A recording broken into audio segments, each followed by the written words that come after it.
This is Cocky, the Gamecock. It's 1,000 man-hours to put him together, and there are 3,500 plants on him. And this is the ruby red alternanthera. This is the one we keep trimmed at 4 inches.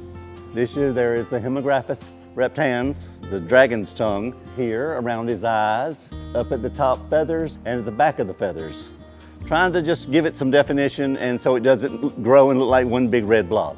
We have added the palm fiber on his head because nothing did well there. And when it did, it lost all definition. And so we added the palm fiber there and it gave his head more definition and it looked more like a gamecock. The tips of the wings, they're so small that you can't really get any moss in them to plant in them. So I started wrapping them in Spanish moss and painting it so it just blends in and you just don't even notice that it's not planted. The place he sits is not in a bed.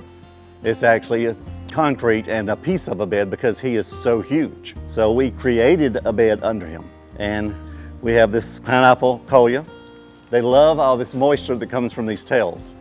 These tails are so thin, we have to keep them watered 3 or 4 times a day, especially when it's 100 degrees outside. They'll be up to here by the time we take him out. You have to be careful what colors you put under him.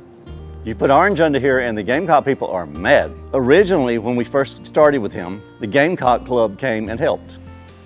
And it was really fun because the Gamecock Club would be on one end of the greenhouse and the Clemson people would be on the other end. And they would get a little pep rally going back and forth, because they would always plant it the same day. I miss those days.